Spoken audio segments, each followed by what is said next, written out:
Hi everyone, this is your host Bilal Ashraf. मैं फवाद आलम And we are back with Jubilee match analysis. Fawad, क्या ज़बरदस्त game. मतलब I think probably one of the best games of this PSL. जब Multan batting करी थी तो again Rizwan is unbelievable.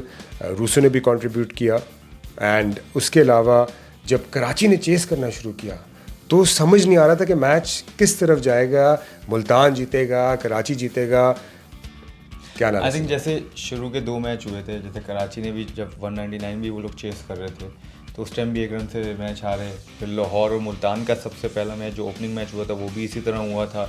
और आज भी जो मैच हुआ, आई थिंक कराची मेरे ख्याल से इस मैच के बाद तो सिर्फ यही कह सकते हैं कि अनलकी रह रहा है कि इतना करीब आके 199 चेस कर रहा हो या 190 और रन चेस कर रहा हो, करीब पहुँचते पहुँचते इतना बड़ा सफ़र उन्होंने तय कर लिया. आखिरी 4 बॉलों पे 6 रन नहीं बने और वो जो है 4 रन से मैच हार गया. तो मतलब ये बहुत बड़ा कराची के लिए सेटबैक है क्योंकि ऐसी टीम को ऐसा पुश चाहिए होता है.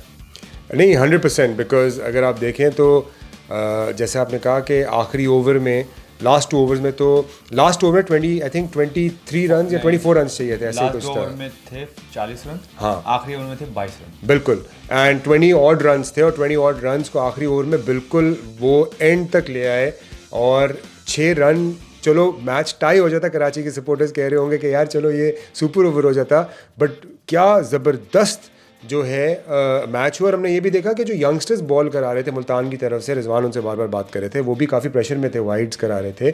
और जैसे हमने देखा कि बहुत से सीनियर प्लेयर्स उनको बैकअप भी कर रहे थे. But somehow again Karachi could not finish the game. Why do you think Fawad? देखिए, मैंने ये कहा हम मुल्तान को रेट कर रहे हैं, नो डाउट. वो इसलिए रेट कर रहे हैं कि अभी तक उनकी बैटिंग इतने रन्स कर देती है तो उनकी बॉलिंग पे अभी तक ऐसा प्रेशर नहीं आ रहा. मैंने बोला है कि हमेशा बोले जा रहा हूँ कि इनएक्सपीरियंस बॉलर है जो कि आज नज़र आया. थोड़ा सा प्रेशर आया, हालांकि 2 ओवर में 40 रन बहुत होते हैं, फिर आखिरी ओवर में 22 रन भी बहुत होते हैं. तो पहला बॉल ही 9 बॉल हो गया, उसको छक्का भी लग गया. बिल्कुल. और फील्ड फिर मिस कर दी कराची ने, जो ज़ल्मी के खिलाफ भी किया था उन्होंने. 2 फील्ड मिस किए थे लास्ट 2 ओवर्स में. और आज फिर जो है फील्ड मिस करी, वरना अगर वो फील्ड मिस नहीं होती तो मैच तो 2 बॉलें पहले ख़त्म होना चाहिए था.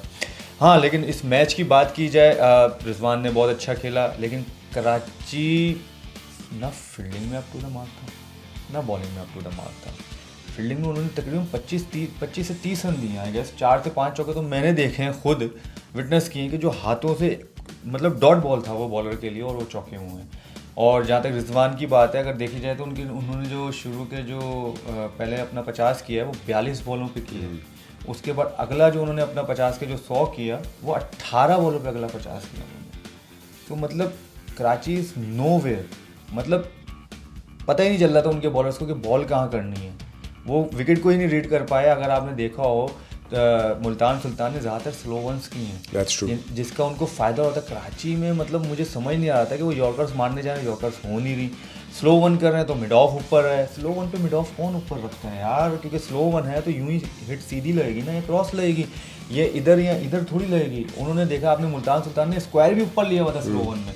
और आखिर में कराची को ये भी फ़ायदा था कि शायद आखिरी ओवर में या 2 ओवर में 5 फील्डर ऊपर थे. फवाद, मुझे तो लगता है कि जैसे 6 रन चाहिए थे 4 बॉलों में, अगर ये बड़ी हिट की तरफ ना भी जाते और उसको और क्लोज लेके जाते, अगर सिंगल डबल की तरफ भी जाते और एक ऑड बाउंड्री लग जाती है, 2 रन आ जाते हैं और फील्डर्स भी अंडर प्रेशर होते हैं, तो मैच को और करीब लेके जा सकते थे. तो 2 बॉलों पे 2 रन भी होते तो 4 रन रह जाते ना 2 बॉलों. मतलब मैं कह रहा हूँ कि आखिरी बॉल पे भी 3 रन रह जाते. अगर 3 बॉल पे 3 रन, वो डॉट हुई, एक डॉट हुई, एक पे विकेट गिरा, फिर अगला बॉल आया तो उसमें फिर सिंगल बना, तो आखिरी बॉल पे जो है 5 रन चाहिए थे, हिट नहीं लगी. तो यही बात होती है, एक्सपीरियंस प्लेयर खेल लेते हैं. बेन कटिंग इतना खेल चुके हैं, हालांकि उससे पहले छक्का भी मारा उन्होंने, बहुत अच्छा. तो ये था कि अगर वो भी मारने का हिट आउट उस टाइम बैट्समैन को जो लग रहा होता है, सही लग रहा होता है, वो वही करता है. वो एक दोबारा फिर हिट मारने गए थे, वो मिस हो गई. अगर वही होता कि अगर उससे उनसे छक्का लग जाता तो कहते हो क्या बात है, क्या फिनिश किया गेम. लेकिन ये वही होता है कि जिस तरह आपकी सिचुएशन जा रही होती है टीम को, तो आपको उसको भी देखना पड़ता. तो आई थिंक उसको ये देखना है कि अगर एक सिंगल भी होता, इमाद को देते, लेट्स सी, शायद कुछ और होता. तो बस यही है कि कराची की लग नहीं है, वरना वही चीज़ है कि वो जो चीज़ बेचारे करना चाह रहे हैं उल्टा ही पड़ रहा है. और आज हमने देखा कि एक इस PSL की फास्टेस्ट 100 तो मारा ही इन्होंने रिजवान ने, लेकिन एक फास्टेस्ट 50 भी हमने देखी विंस की तरफ से, जो कि इन्होंने 20 बॉलों में 50 मारे और इनक्रेडिबल बैटिंग की। लाल भाई विंस मतलब है कि इतना आला खेला है, इतना आला खेला और जो छक्के मारे उसने ठीक ठाक लंबे छक्के मारे हैं आज उसने। और मेरे ख्याल से कराची का इतना मैच नहीं आता अगर विंस रन आउट नहीं होते। जो हैदर अली ने जो है इतना बड़ा ब्लेंडर किया आई थिंक, क्योंकि वो खुद भी फॉर्म में नहीं है और अगर एक ब्लेंडर हो गया तो आपको उस टाइम अपनी विकेट दे देनी चाहिए थी उनको, तो उनको सेव करना चाहिए था। क्योंकि एक बंदा 70 और रन पे खेल रहा है और इतना सेट खेल रहा है, जो उनके मेन बॉलर थे वो किसी खाते में नहीं लेके आ रहा। ये तो 2 ओवर पहले मैच खत्म हो जाता अगर विंस और खेलता। बिल्कुल। लेकिन उसकी वजह से वो जो चीज़ हुई और क्रिटिसाइज भी बेचारे उसी को हो रहा है, क्योंकि उसके बाद वो आउट भी हो गए। तो वो कहते हैं ना कि जब नज़ला गिरता है तो बस फिर एक चीज़ नज़र आ जाती है, फिर उसी पे गिरती है ना। अब बॉलिंग पे नहीं गिर रहा, किसी पे नहीं गिर रहा, अब सिर्फ हैदर अली पे गिर रहा होगा, क्योंकि पहले बॉलिंग पे गिर रहा था कि बॉलिंग क्या बॉलर्स बॉल कर रहे हैं। इवन कि आपने देखा होगा शोएब मलिक ने भी इशारा कर रहे थे फील्डिंग जब चौका पड़ा एक बॉल पे। शोएब ने विकेट भी लिया आज।